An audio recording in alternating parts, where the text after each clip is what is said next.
Hey guys, quick update on the Ultralight, or actually the Bul Armory Ultralight Pro. So I got the Osight SE and I mounted it to this gun and it looks pretty good. I'm liking it. I have to zero it in, but I wanted to go over a couple things really quick. So the screws that I used that come with the sight are the M4 screws, and I use the longer one of the two. It comes with two sets, total of 6 screws, but I use the longer ones. Tighten these down to 24 inch-pounds. I checked out Bul Armory's website, and they do say for this optic, which is, the BAO system, you want to tighten this particular sight down to 24 inch-pounds. Some of the guys online were doing 15, 17, 18 inch-pounds, and I guess they were coming loose. You also want to use blue Loctite. Now, I do want to show you, this is the blue Loctite 243. There is 242 as well. You want to use the 243 because the 243 is a little bit of an enhanced version of the blue Loctite in that it will not break down in oil. You don't need to prime the surface area in order to use it. So you'll want to use that 243. I mean, we can get oil from cleaning, whatever.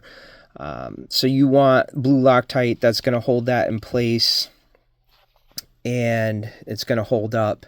And then of course you could also take it off if you needed to. So yeah, definitely liking this optic. It looks really good. On the firearm, the shake to wake has been working pretty good. I do like also that it has integrated rear sights that I can use. You could see, as I mentioned in my other video, I put some oil-based, actually this was acrylic, I'm sorry, this is acrylic paint before I realized I probably should have used the oil-based paint marker to put this mark here on the front sight. But you can see when you're looking through, I got my red dot, and you could also see the rear iron sights that this provides. So this should give me a clear picture and should work fairly well. Trying to think what else here. Just wanted to do a quick video just to give you these updates. If anyone had any questions about this, be careful with these screws for the battery compartment. They are extremely small. You need that tool, this tool right here, in order to open that up and to adjust your elevation and windage, when you're dialing in or zeroing in the sight. But these things are really tiny. It's nice that we have a battery compartment. This batteries are CR1620. Just for information, but this particular sight does come with extra battery compartment screws, and I gotta tell you, it's a good thing that it does, because this thing can get lost easy. There isn't a whole lot of threads in there, and when you get it out, it could just drop. If you're outside and you're in grass or even dirt, you could just kiss that screw goodbye. So be careful with that. Still having issues with the magazine. Not really issues, but just rattle. Of course, it's not doing it now, but one of the guys online said to remove a round and then insert it and see what happens, and it was still rattling. Of course, it's not doing it now, but it's just weird how, sometimes it does it, sometimes it doesn't, but it does function properly. So, oh, there it goes. Well, as long as it does function, I don't care. But, if you're going to be carrying this, if this is your everyday carry gun, it may make noise when you're walking. I don't know. So here it is. As far as holsters go, I'm using the Priority 1 holster that I had from my original Bul Armory Ultralight SAS2.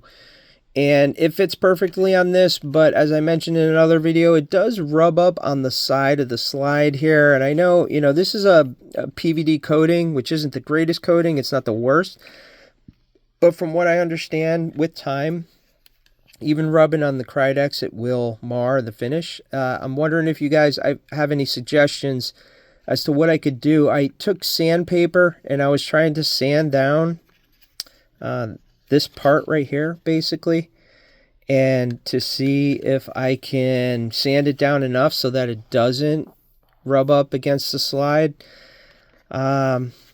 And I haven't been too successful, so it's kind of a tight area in there to get in there. So I'm wondering if anyone has any suggestions. I know that, the firearm locks in place on the bottom here. The bottom part is really what clamps on to your trigger, not your trigger, but the trigger guard, I should say. So I don't really need it rubbing up against the slide or anything else. And this does fit with the optic as well, which is great. And I'll show you here. So if I pop this out, you can see right there. It's it's not scratched, but I could just wipe it with a cloth, and it's gone.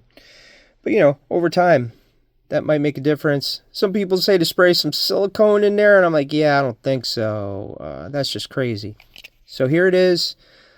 What other information? What else am I missing? I think those are all the things I wanted to go over. It's a great looking sight. It's small.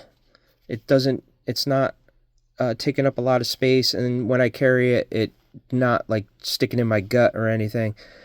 Really easy to operate. You got 3 different reticles. You got a dot. You got the circle. And then you got the circle and the dot, which is kind of nice.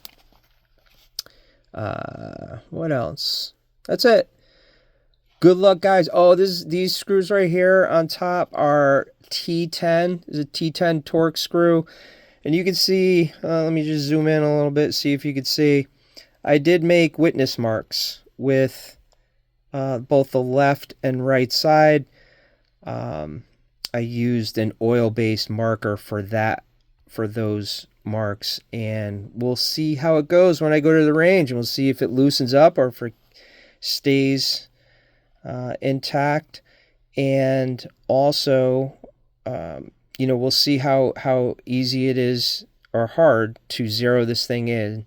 We have to use the tool that the sight came with, and we have our elevation and windage on the sides.